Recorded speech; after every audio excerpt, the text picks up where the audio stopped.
Premier League is back. Match day one. Huge fixtures. Liverpool up against Bournemouth. Tottenham up against Burnley. Manchester City away at Molineux. Chelsea face Crystal Palace. Manchester United play Arsenal. And Everton travel away to Leeds. And I think I'm going to do at least 3 analysis from this match week. 3 games. But what I want to focus on in this video in particular is Chelsea versus Crystal Palace. Now, Palace versus Chelsea is a London derby. Chelsea last season failed to actually get a win over Crystal Palace in both legs. So, though Chelsea have had remarkable success against Palace, they have actually struggled. Now, let's look at what Maresca said in his press conference. Now, it's quite confirmed that Trevor Chalobah will be involved in Sunday's game. Chalobah has had a recovery and his injury was not so it wasn't so bad, so he's okay now and Chalobah will be back. Maresca also talked about the centre back, saying that he had already notified the club that they will need to sign a centre back, pointing out that Tosin and Colwill shared 64 games last season. He also talked about their expectations for this season. But before we start, do not forget to actually like, share, and subscribe.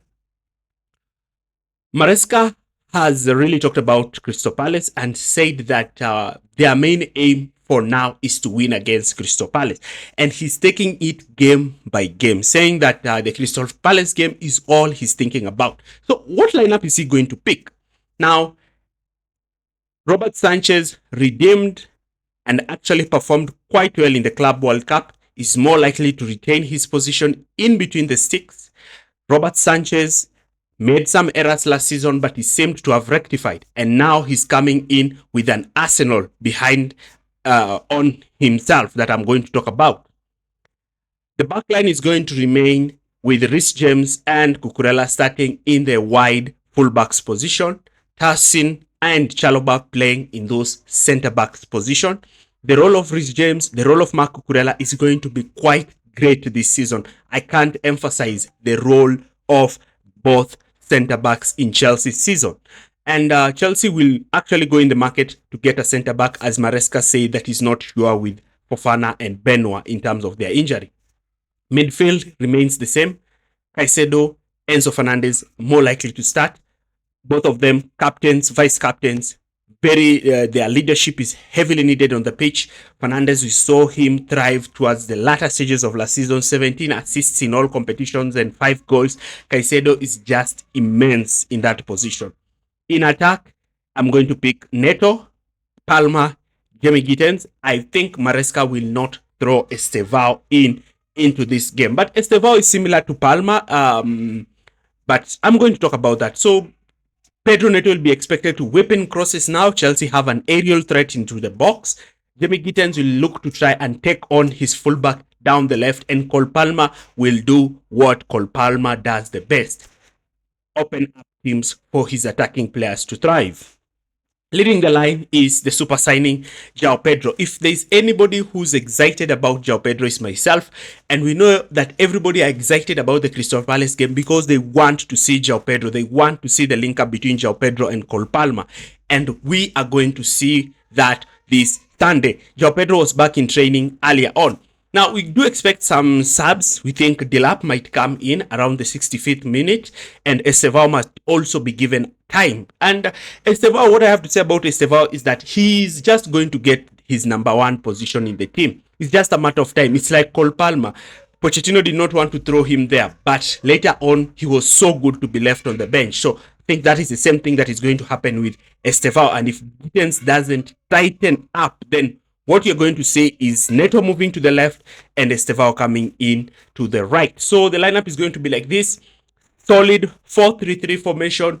Caicedo as the single holding pivot, 2 attacking midfielders ahead of him, João Pedro leading the line, Neto and Gittens in the wide area.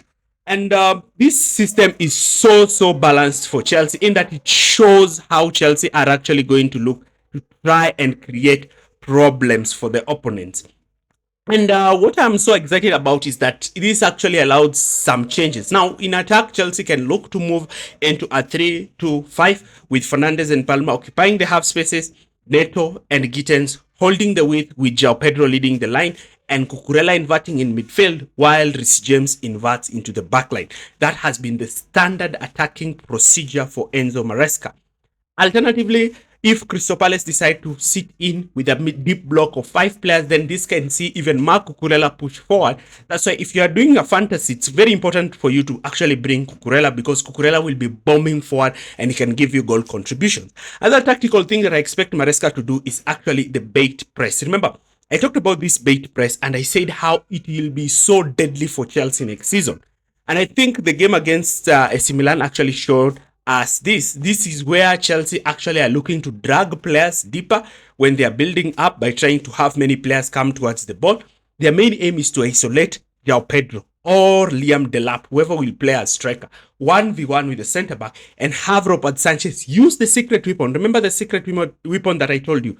Sanchez launching the ball from defense to go directly towards the backline. And it's something that Chelsea did against AC Milan. And you can just see here, simple pass from Robert Sanchez. And now João Pedro is 1v1 with the centre back. You know, imagine this scenario, Chelsea having it against Crystal Palace. What you automatically know is that Chelsea are going to win this scenario against Crystal Palace. And once they win this scenario against Crystal Palace, this is going to find an opponent actually picking up a red card. Be very wary of this new tactic. Again, creating space by trying to pretend like you're building from the back, yet your main aim is to exploit that space in behind. Remember, a player cannot be offside during a goal kick. So when Chelsea are looking to take that goal kick, their main aim will be to play the ball over the top, especially for the runs of their forwards. And that is something that is going to be so problematic for the opponents. And I expect João Pedro in particular to capitalize on this. See, there's one thing about João Pedro that I like. He's a hybrid of a number 9 and a number 10. He's so good. He's such a good number 9 and he's such a good number 10. Now, when you compare that, his fast touch, his physicality, and his dribbling, you almost get a complete striker. Now, the build-up strategy might be quite intricate. As you can see, Caicedo will start deeper with the two center backs, and Cucurella is more likely to be moving in field during build-up so as to increase those number of players in that midfield, because Chelsea want to create that space in midfield. Then once that happens, their main aim is to actually pull players, especially center backs and full backs, away from their position so that they are able to shift the ball to the wide areas. And once the ball has been shifted over to the wide areas, what you expect now is that Chelsea are looking to create those overloads with players immediately looking to make runs ahead. And some of these tactics that we saw against AC Milan are the same tactics that you expect Maresca to implement.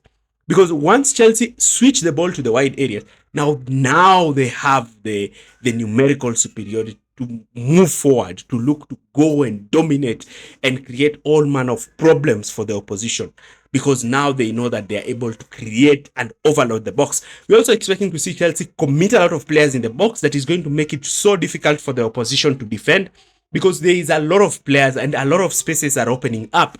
And even if the ball is blocked, you have many players behind the ball who can actually look to hit a rebounds and actually score a goal. So the game is against the world champions, against the FA Cup champions. Crystal Palace are a solid team, but I think at Stamford Bridge, Chelsea will just be too strong for Crystal Palace. I'm going to go for a comfortable 4-0 victory over Chelsea. A statement win that I think Chelsea are going to put to actually show that they are ready to actually take on the Premier League and actually challenge for it. What do you think? Leave your comments in the comment section area below. Once again, thanks for watching and see you next time.